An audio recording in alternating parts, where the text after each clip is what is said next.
I'm here with Kevin Brown of Wirecard. Kevin, thank you so much for being here. Thank you for having me. How's the show going for you so far? It's been a great show. I mean, it's always, NRF is a great way to be able to kick off 2020 and see the trends that are happening, reconnect with old colleagues, and really get the year into action. We have been following Wirecard now for a while. I'm personally a fan of the company. Thank you. Our audience is also fairly familiar with what Wirecard does and has done. Sure. But you're not exactly a big, glamorous consumer brand. And from the outside, I feel like that's by design. Mm-hmm. That's part of the DNA of the company. Tell us more about the DNA of the company, Wirecard. Sure, absolutely. And you're right, Wirecard is a great enabler. We have significant scale and presence at this point, but our mission as a company is really to be a B2B2C enabler. So yeah, taking a step back, a little bit about Wirecard. We are a global payments technology firm headquartered in Munich, publicly traded in Frankfurt, and we at this point have a presence across 5 continents. And so what we actually do, the core and essence of, or DNA to your point, of what we do is we operate and run a fully digitized end-to-end financial commerce platform. What does that mean, you might ask? Right, 3 kind of core components to what we do.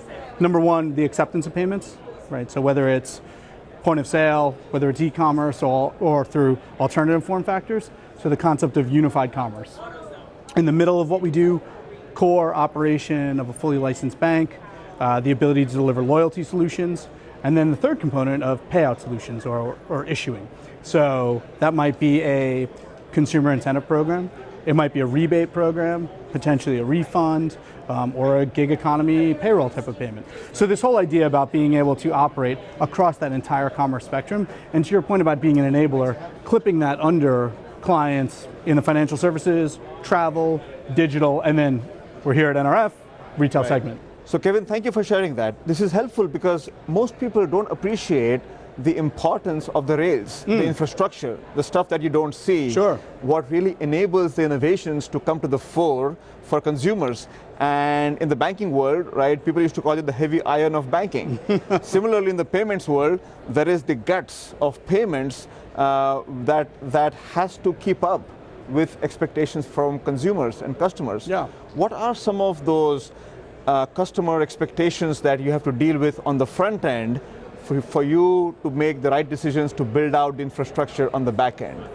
Great question, and it's interesting you say deal with, because I think for us as Wirecard, one of the beauties of the Wirecard platform is from day one, we have a fully digitized platform, right? So the idea, I know we're still in this day and age, folks talking about new APIs, but that has been in our DNA since day one. So the ability to be able to deliver services and add capabilities along that platform, and then really, really importantly, to the customer experience standpoint, pass that data throughout our entire platform has always been core to what we do, right? So whether it's understanding payment and acceptance data and passing that through on the issuing side to inform loyalty, that's just one example. So for us, customer expectations, right? We are now in a 24/7, 365 world. Right. The idea through, I think consumers don't look at a payment or a financial services experience and just compare it to the competitive set. Right? I think we as people look at the best experience that we have in our lives and say, that's the benchmark. So what does that mean for us? That means now, it means on demand, and it means in real time. So the implication for the likes of a Wirecard is our ability to be able to deliver, whether it's that acceptance, that payout, or that loyalty, real time, in demand, and increasingly in a borderless world. I'm glad you did not use the word omnichannel. I'm hearing that a lot here today. And having said that, I'm sure you're thinking about it. Sure. Right? So, as customer expectations transcend the modes of conducting commerce and payments, the flow of data and managing and making sense of it has to be that much harder. Right? And you are touching all of these different points at different touch points in the journey of that customer. Sure. As the customer is going into a store, buying online, using a card, using a barcode, different ways of paying at different places at different times. Where do you think, from an infrastructure perspective, the payment rails perspective, we as an industry, just to step back for a second, we need to pay the most attention to ensure that seamlessness that customers expect from us today?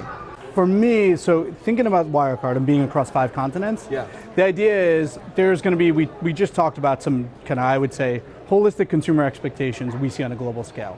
However, when you start to break down the actual infrastructure that's needed to enable it, that really starts to get into a market-by-market view, right? Okay. So take, for example, the acceleration of, or the legacy of contactless that's already been on Australia, versus now at this point in 2020, we're sitting here, where we're really starting to see that acceleration in the US, but we're not quite there yet. Right. So the infrastructure implications are going to be different market to market. And therefore for us, where we drive towards is this idea about ubiquity, right? So having all different payment acceptance methods, whether it's global form factors that are going to translate in, in Australia or the US or in Germany, but it's also the alternative form factors or the wallets that are prevalent in those markets. So for us to be able to have those acceptance capabilities and to be able to deliver that, again, using that fully digital platform, gives us the advantage about being able to meet customer expectations.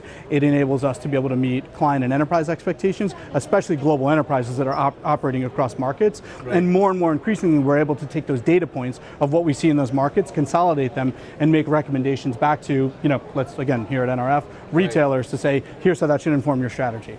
So there are so many things that we touched on in just in the last 3 minutes that we could talk for 3 hours, yes, right? Yes, of course. But I want to ask you one last question here, right? Just to get a sense of where Wirecard is going. So let me ask the question in a way that I see it. Sure. Okay, as an outsider. When you guys came into the picture, and even before you went IPO, right, Wirecard was doing some things that were not done before, right? So you were in some sense one of the original disruptors of that decade. Do you see yourself still as a disruptor, or are you already seeing yourself being disrupted? Great question, and of course, the answer is we see ourselves as a disruptor. Very much to the heart of, you asked about consumer expectations. I think the other dynamic in that is where the world's going, right? And the world is going, increasingly, it is going borderless, it is going global, and it is going in real time.